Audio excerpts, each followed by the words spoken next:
Hi, folks. Welcome back. Here we are with our next recorded lecture. I'm your instructor, Victor Fabiana Bundesera, and here we are with Introduction to Philosophy. Today, we're going to be talking about the Velleman piece, Against the Right to Die. Again, we're in our unit of applied ethics, where we're looking at certain ethical issues and applying what we've learned thus far to try and figure out what to do in them. Oh, sorry, I did a hiccup there. But with that said, let's go ahead and start up these slides. The outline. We're going to go ahead and do a little recap of the Rachel's argument. After that, we're going to go ahead and do a history lesson on American eugenics. If you don't know what that is, content warning, a lot of racism and a lot of medical malpractice involved there. We're going to look at Velleman Against the Right to Die. That's the name of his piece. And he's basically going to argue that people shouldn't be given the option of euthanasia, either passive or active euthanasia. He's going to say that dignity is misunderstood when people talk about dying with dignity. Giving the patient the option of euthanasia can actually harm them. And he's going to consider some objections to paternalism. He'll respond, of course. And he'll consider a second objection about why we can't come up with a good policy, according to him. His conclusion again is going to be that patients do not have a right to euthanasia. You may have a right to die, but you do not have a right to euthanasia. The doctor can always deny you euthanasia, either passive or active, according to him. Should be able to. Should be able to. But with that said, let's go ahead and look at the previous argument, right? So this from the Rachel's, right? He says that active can be more humane. The current doctrine leads to decisions on irrelevant grounds, that there's no moral difference between killing and letting die, and we should not focus on causes, but instead choices. For all these reasons, he thinks that active and passive euthanasia should be treated more of the same. And again, he's for passive euthanasia, so he's also therefore for active euthanasia, and he thinks that we should be as well. With that said, we're going to be sort of looking at a counter view now, right? Remember at this point, the American Medical Association is against it's against euthanasia, is against active euthanasia. They say, if you remember from our previous slides, that euthanasia could be generalized and given to vulnerable populations. I asked, what do we mean by vulnerable populations? Well, we usually mean the poor, but we also mean people of certain races and ethnicities, and we also mean people who are elderly. Elderly people are going to be the people that Velleman in particular is going to be focusing on. But the American Medical Association might be fearing that it leads to abuse of people who are different in terms of their neurochemistry, different in terms of their neurology, neurodivergent people or mentally disabled people. You might be asking, why would we fear that vulnerable populations, such as the ones I've mentioned, would be euthanized or pressured to be euthanized, to accept euthanasia? Well, a big part of their fear for the American Medical Association is because they remember that in the not too distant past, America had a big eugenics movement. Eugenics is a very bad history in a very big part of American history, particularly very big part of American medicinal history. So with that said, if you don't know what eugenics is, content warning, right? A lot of racism. Go ahead and pause my video and go ahead and click on this video and watch this 6-minute video now. Okay, folks, with that said, you've watched the video. Let me go ahead and say a few more things on eugenics and euthanasia in the United States. The video you just saw did focus mostly on positive eugenics, where you promote certain people to have babies, and did focus mostly on sterilization. But notice that euthanasia was sort of a part of this. So, for instance, 18 solutions were explored in a Carnegie-supported 1911 preliminary report of the Committee of the Eugenics Section. Sorry, this is a mouthful. Eugenics section of the American Breeders Association to study and to report on the best practical means for cutting off the defective germplasm in the human population, Black and brown people, and the mentally feeble. So these were different ways in which we could do that, according to Andrew Carnegie, one of the richest men to have ever lived in the United States and a big philanthropist. Point number 8 was to euthanize them, to kill them. Sterilization, again, was the primary method, however. Probably one of the most infamous instances of eugenics or population control was in Puerto Rico, where we, and as the video mentioned, where we really, really, really abused Latina women, particularly in this case, La Operación. It was part of Operation Bootstrap in Puerto Rico, which led to mass sterilization of Latina, particularly Puerto Rican women. And by 1969, after this eugenics operation, Operation Bootstrap, 35% of all childbearing women were sterilized. They were no longer able to have children.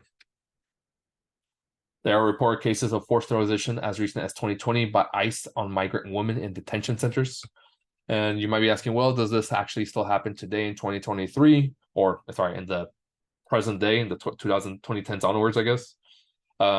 Short answer is allegedly no, but it does sort of come up in the news and among legislation every once in a while, this idea of sterilization and eugenics. So it is alive and well, and we still feel its pain today. So when the American Medical Association is saying that euthanasia might then be generalized to vulnerable populations, what it's actually afraid of is this past coming back and being used in very racist and ableist ways. They don't want to slip back into this, given that it's not too far off into the past. With that said, Velleman is grabbing all of that history and he's agreeing with the American Medical Association. And he's going to basically argue that because of this past, because of this history, and because of his own arguments, we should not give patients any option of euthanasia. His first reason for arguing this is that dignity is misunderstood when discussing dying with dignity.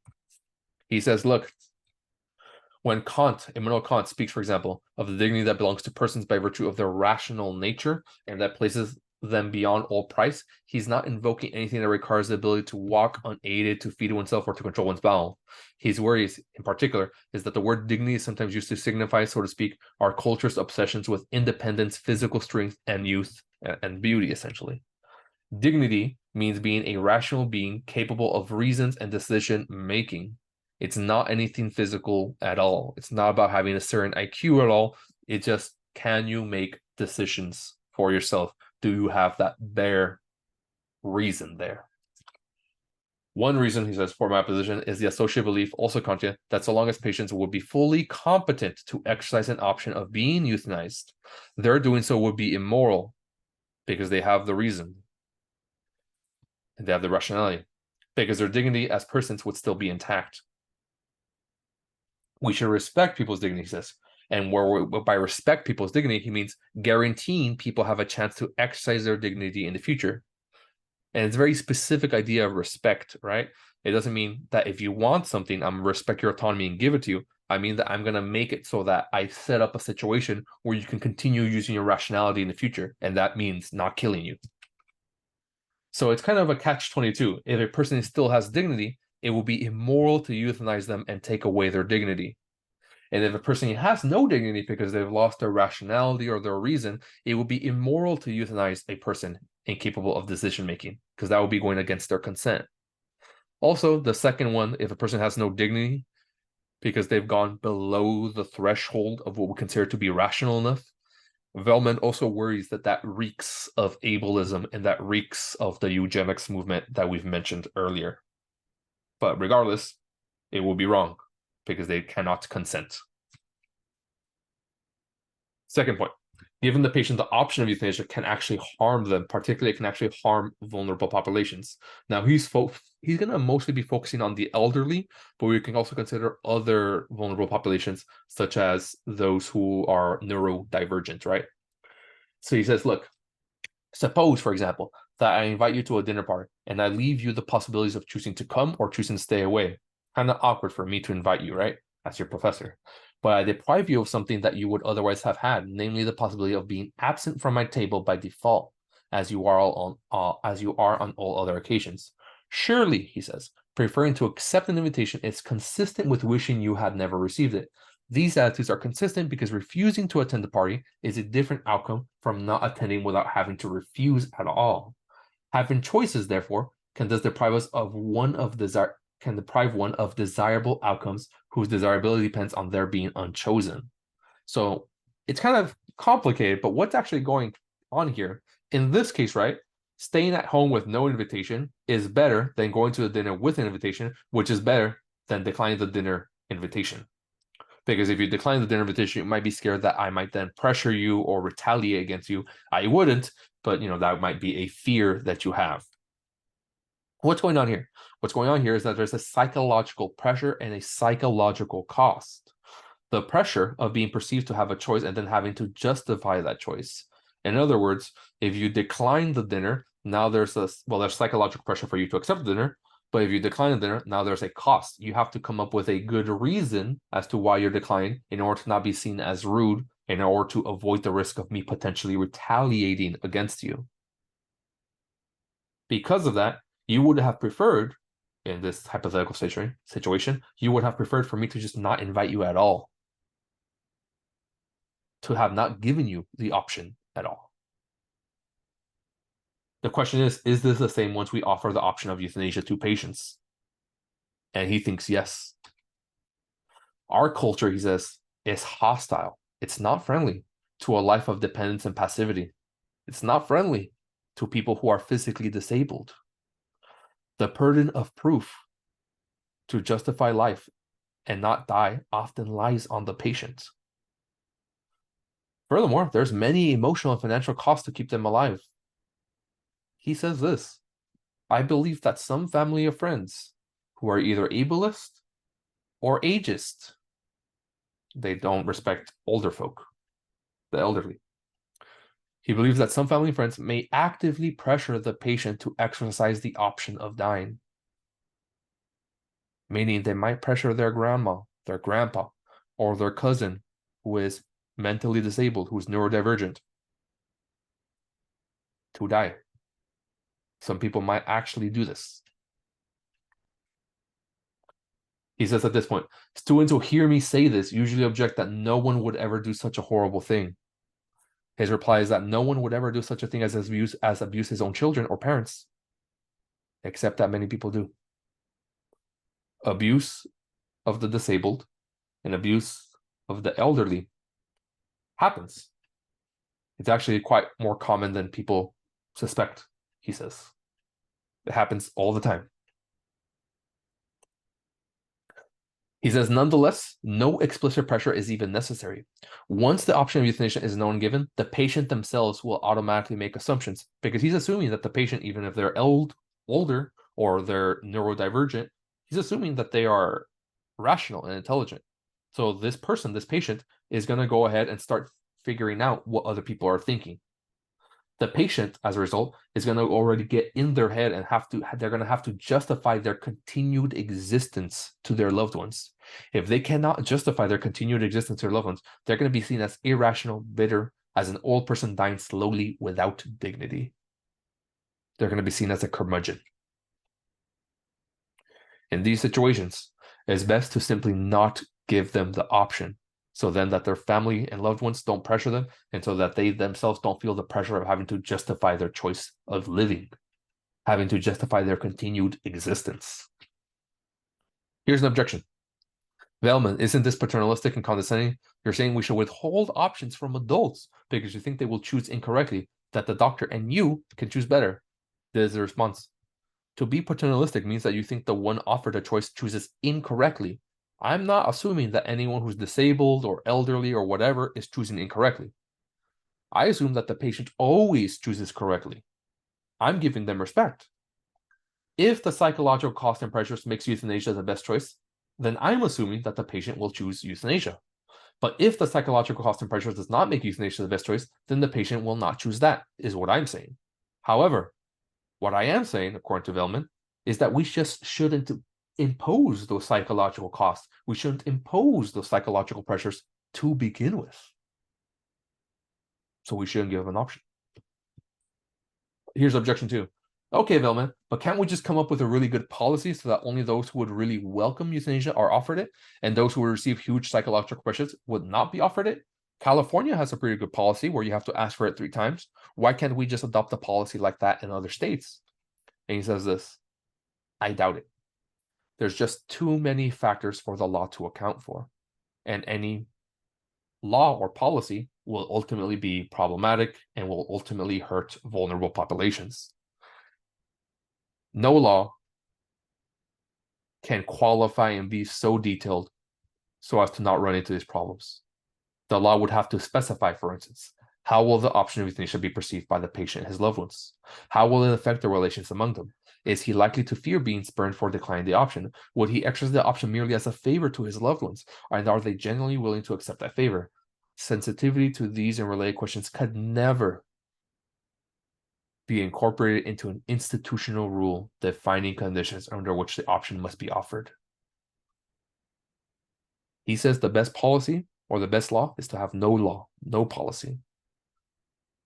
To place, he says, one's life in the hands of another person in the way that one does today when placing oneself in the care of a physician may simply be to enter a special relationship in which such trust is essential because it cannot be replaced or even underwritten by institutional guarantees. In other words, the doctor should have the power to either offer you or not offer you euthanasia.